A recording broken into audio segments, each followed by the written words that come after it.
Hello friends, welcome to SSC coaching centre. दोस्तों, आज जो क्वेश्चन लेकर के आया हूं मैं रीजनिंग के हैं, जो कि बहुत इंपॉर्टेंट हैं। रीजनिंग के इस तरीके के क्वेश्चन आपको बार बार एग्जाम में देखने को मिलते हैं, चाहे एग्जाम कोई भी हो, सभी में रीजनिंग के क्वेश्चन आते हैं। तो पूरा वीडियो देखना जरूरी होता है, क्योंकि कोई क्वेश्चन ऐसा होता है पहले हमने जो रखा है क्वेश्चन वो तो आपको आता है, बीच में जो क्वेश्चन रखे वो आपको नहीं आते। तो आप पहले क्वेश्चन को देख के कहते हैं भाई ये तो आता है, चलो हटाओ, वीडियो नहीं देखते।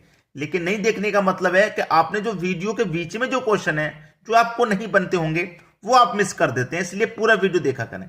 तो चलिए स्टार्ट करेंगे इस क्वेश्चन को। हमारे पास देखिए एक यहां पे स्क्वायर बना हुआ है जिसके कोनों पे संख्या है, बीच में भी संख्या। एक दूसरा स्क्वायर यहां पे भी है जिसके बीच में भी संख्या है और कॉर्नर पे भी संख्या है, लेकिन यहां कॉर्नर पे एक संख्या नहीं है, एक्स दिया गया। इसी एक्स का मान आपको फाइंड करना है कि यहां पे कौन सी संख्या आएगी। ठीक है, तो लॉजिक बनाइए। देखिए पहले स्क्वायर को देख के लॉजिक बनाइए, पहले स्क्वायर को देख के लॉजिक बनाएंगे तभी तो यहां पे लॉजिक फाइंड होगा। पहले यहां देख लो क्या लॉजिक बनना है। अब देखिए लॉजिक क्या बनना है। अब देखिए आप इन दोनों संख्याओं का क्या कर दो, मल्टीप्लाई।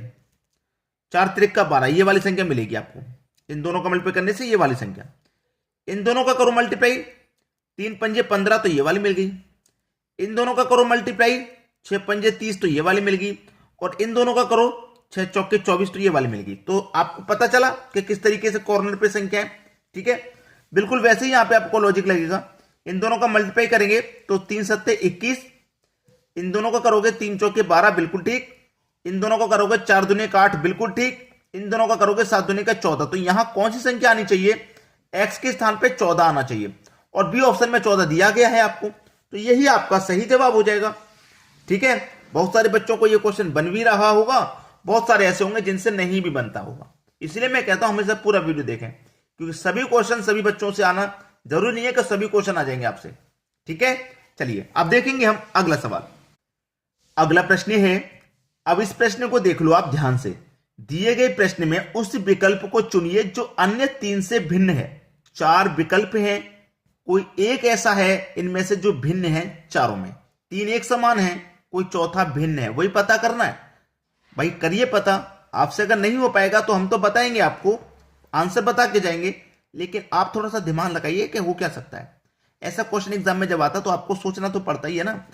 जैसे 12 से 96, 13 117, 15 120, 16 128।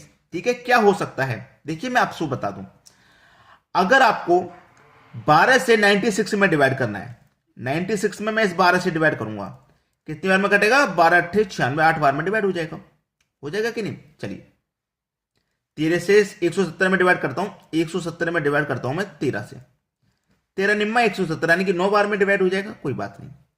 15 से करूंगा 120 में डिवाइड, 120 में 15 से करेंगे तो 15 8 120 होता है, 8 बार में कट गया। ठीक है, 16 से करेंगे 128 में, 128 में डिवाइड करेंगे 16 से, 16 8 128 यानी कि 8 बार में कट गया। तो देखिए ये भी 8 बार में कटा, ये भी 8 बार में कटा, ये भी 8 बार में कटा, लेकिन ये 9 बार में कटा।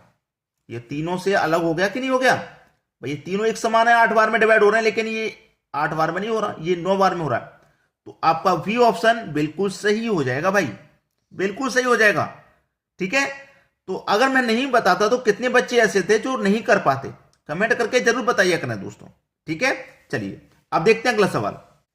अगला सवाल है, यहां पर आप देखेंगे 15 22 36 16 9, 13 11 16 7 9, 21 क्वेश्चन मार्क, यानी कि एक्स का मान फाइंड करना है आपको। 64 15 13, एक्स के स्थान पे क्या आने वाला है वही बताना है।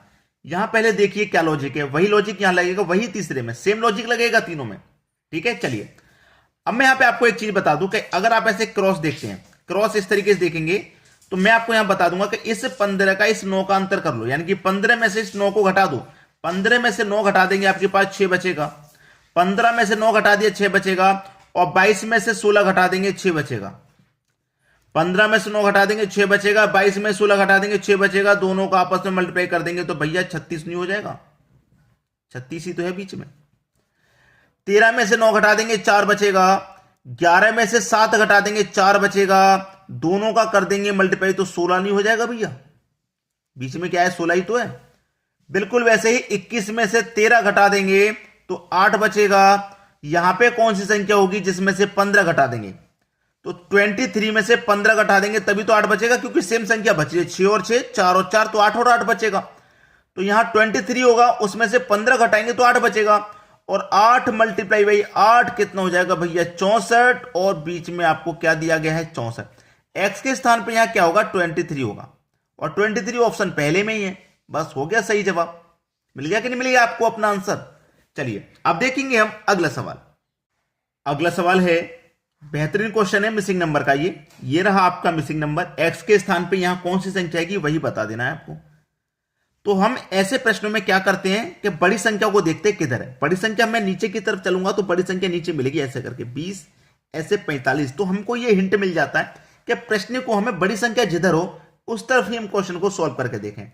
तो नीचे की तरफ बड़ी संख्या, तो प्रश्नों को मैं ऐसे संख्याओं को नीचे की तरफ सॉल्व करूंगा, नीचे की तरफ, यानी कि 5, 6, 7 का कुछ करूं जिससे कि मेरा 65 बन जाए। ठीक है, कुछ ना कुछ तो करना है इनका। अब देखिए क्या कर सकते हैं। अगर मैं ये दूसरी संख्या और तीसरी संख्या दोनों को मैं प्लस कर देता हूं, यानी कि जोड़ देता हूं। ठीक है, तो 6 और 7 कितना हो जाएगा भैया 13 हो जाएगा, 13। दोनों को जोड़ दिया 13। इस 13 का मैं पहले वाली संख्या से यानी कि 5 से मल्टीप्लाई कर दूंगा तो 65 हो जाएगा भाई, और 65 मेरा मिल गया। ऐसे यहां पे क्या करूं, इन बीच वाली संख्या को दोनों को जोड़ू तो 3 और 2 5 हो जाएगा, और पहले वाली संख्या से क्या कर दूं मल्टीप्लाई, तो पहले वाली संख्या 4 थी, मल्टीप्लाई कर देंगे तो 20 हो जाएगा। मेरा 20 यहां पे ये दे रखा है, ये मिल गया।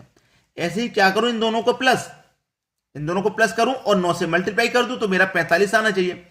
अब 4 में कितना प्लस करूं जिसका मल्टीप्लाई 9 से करने में 45 आ जाए। अगर मैं 4 में 1 जोड़ देता हूं तो 5 हो जाएगा, और 5 कल पे 9 से करूंगा 5 में 45, बिल्कुल ठीक। तो एक्स का मान मेरा 1 है। 4 में 1 जोड़ूंगा तो भैया 5, और ऊपर वाली संख्या से मल्टीप्लाई कर दूंगा पहली संख्या से, तो मेरा 45 ही तो आ जाएगा। अगर मैं एक्स के स्थान पे 2 रख लेता तो 4 और 2 6, 6 निम 54 हो जाता, मुझे तो 45 चाहिए था। तो एक्स का मान मेरा 1 है, जो कि मेरे डी ऑप्शन में है। यह बिल्कुल सही जवाब हो गया। अब देख लेंगे अगला सवाल। अगला प्रश्न है, निम्न श्रेणी में लुप्त अक्षरों को ज्ञात कीजिए। आपको एक सीरीज है, इसमें कोई लुप्त संख्या है वो पता करना है। अब मैंने देखिए कुछ अल्फाबेट ब्लू पेन से हैं, कुछ रेड पेन से हैं। तो रेड पेन से इसलिए लिखा कि इनके जो बाद आने वाले थे, ठीक है, अगर वो मिसिंग होते तो हम उनको कर सकते, जैसे ABC DE, ABCDE FGHIJK LMNOPQR, R के बाद में STU आएगा। क्या आएगा, STU आएगा, और STU हमारे थर्ड ऑप्शन में। ये सही जवाब हो गया। हमको मिसिंग नंबर आने वाला पता करना था। अगर यहां पे याद रखें ABCDE हो गया, FGHIJK हो गया। ये रेड से बाद में इसलिए लिखे गए हैं कि अगर ABC दिया गया है उसके बाद में FGH दिया गया है तो D और E बीच में मिसिंग हो रहा है कि नहीं हो रहा। तो ये इस तरीके से आंसर किए जाते हैं। FGH होता, LMN होता तो बीच में क्या मिसिंग होता, IJK मिसिंग होता। लेकिन ये पूरे दिए गए हैं, STU आएगा बाद में, और STU मेरे थर्ड ऑप्शन में। यही मेरा सही जवाब हो गया। ठीक है, तो दोस्तों आज के वीडियो में इतना ही। आपको क्या करना है, लाइक, कमेंट और शेयर। ये बात आपको याद है, लाइक कमेंट और शेयर वाली, तो आप लाइक शेयर कमेंट खूब कीजिए। ठीक है दोस्तों, वीडियो पसंद आया शेयर कर दिया करें सभी दोस्तों तक। ठीक है दोस्तों, धन्यवाद।